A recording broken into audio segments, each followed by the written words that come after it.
Bu saldırılarla ilgili biz memleketin ve devletin huzurunu istiyoruz. Bir de bu bozgunculuğu, ortalığı bozgunculuk eden, bir de kışkırtanlar, biz onları nefretle kınıyoruz ve lanetliyoruz.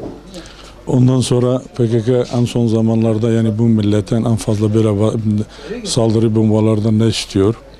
Biz onları kınıyoruz. Kesinlikle hiçbir zaman biz huzur görmüyoruz. Bir de ne zaman da saldırı olduğu zaman biz onları lanetliyoruz.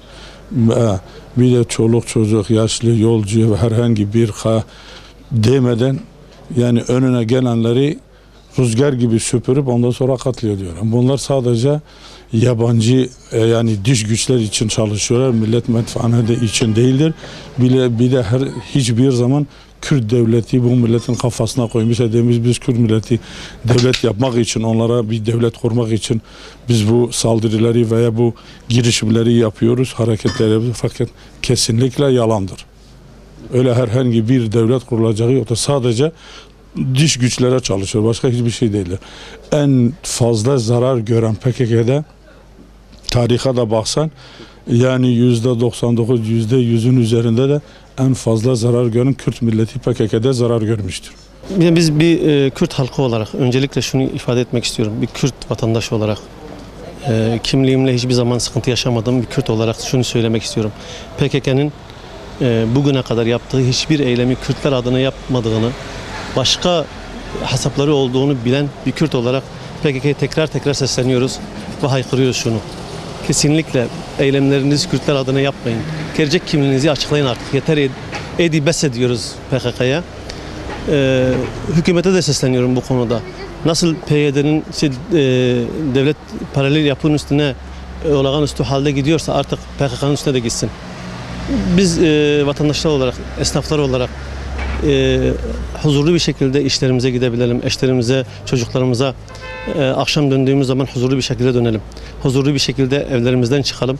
Yeter artık yani. Biz Kürtlerin böyle bir davası yok. Çocuk öldürmek gibi bir davası yok. Devleti bölmek gibi bir davası yok. Yani 15 Temmuz'da sokaklara çıkan ilk Kürtlerdi, ilk Müslüman Kürtlerdi. Kürtlerin böyle kirli davaları olamaz. PKK'nın Kürtlerle ilgili bir davası olduğunu sanmıyorum. Onların başka hesapları var. Müslüman Kürtlerin ellerini bu PKK'nın desteğinden çekmesi lazım. PKK'nın da HDP'nin de ortaya çıkıp net çizgilerini ortaya koymaları lazım. Bundan dolayı PKK'ya Kürtçe sesleniyoruz. Besse yeter artık PKK diyoruz. Yeter artık HDP diyoruz. Yeter artık PYD, HPG ne kaç tane harfleri varsa artık hepsine sesleniyoruz. Yeter artık yani. Bizim temsilcimiz değilsiniz.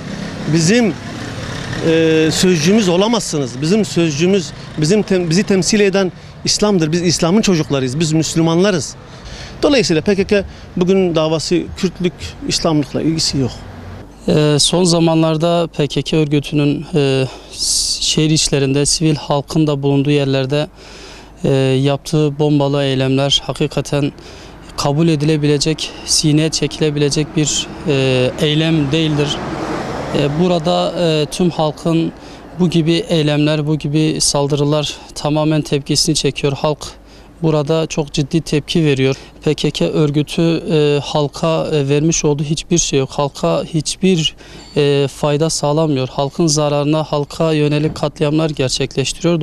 Bu saldırılar açıkçası küresel emperyalizme hizmet ediyor. Kürt halkı 30 yıldır PKK örgütünün saldırılarına, katliamlarına maruz kalıyor. Artık Kürt halkı da huzur ve barış istiyor. Dolayısıyla artık yeter diyoruz. Toplumun geleceğini düşünen herkes, yani her kişi ve kesim mutlaka burada halkın huzur ve barışı için bir inisiyatif ortaya koyması gerekiyor. Artık halk katliamlara maruz kalmak istemiyor. Dün yaşanılan Diyarbakır'daki olay, orada yine siviller katledildi, insanlar katledildi. Yani artık halk burada yeter diyor. Huzur ve barış için ne gerekiyorsa inisiyatif alması gerektiğini ifade ediyor.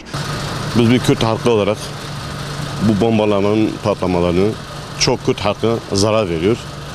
Biz gerçekten onlar mücadelesinden yaptığı yanlış bir mücadeledir. Kürt halkı hep zarar görüyor. Davaların Kürt olmadığından herkes bilinmelidir. Ve biz onları destekleyen ve arkasından olanı da biz kabullenmiyoruz. Biz yapılan bütün PKK'ların yaptığı bütün çalışmaları hepsi yanlıştır. Biz karşıyız. Biz gerekirse sokaklara da çıkacağız, gerekirse anlatacağız. Bunların yaptığı bütün işleri hep yanlış ve halka zarar veriyor. Kürt halkı artık huzur istiyor. Bu 38 yıl, 40 yıldan beri hep Kürt halkı zarar görüyor. Kürdüz, Güneydoğuluyuz. Ama bu yapılanlar, bu iğrenç saldırılar bizlerin halk adına değil de bu dış güçlerin yaptıkları halkların adınadır. Biz Müslüman toprakları, Müslüman coğrafyasının üzerinde kardeşçe yaşamak isterken bunların yaptıkları sadece zulüm, hainlik ve pislikten başka bir şey değildir. Bu yapılanlar Kürtleri bile temsil etmiyor. Bu yapılanlar sadece dış güçleri temsil ediyor. O yüzden dolayı birlik, beraberlik ve kardeşlik olmanın zamanı gelmiştir. Yani artık bunlara dur demenin vakti geldi. Nasıl gerekiyorsa, ne tür gerekiyorsa. Askeri de, polisi de, halkı da, vatandaşı da, yani hepimiz biriz, kardeşiz, Müslümanız. Yani bir şekilde bunları artık bertaraf etmemiz lazım, birlik, beraberlik içinde. Huzur istiyoruz, güzelce yaşamak istiyoruz. Yani yeter diyoruz artık. Son günlerde ülkemizde meydana gelen patlamalarda gördüğümüz kadarıyla artık yavaş yavaş halkımız hedef olmaktadır. Bu halk için mücadele ettiğini savunan kesimler bu halkın feda edilmesi noktasında bile kendi ideallerinden, kendi projelerinden vazgeçmiyorlar. Maalesef son günlerde Diyarbakır'da olsun, Kızıltepe'de yaşanan patlamalarda olsun bizim halkımız hedef oluyor. Kürt halkı hedef oluyor.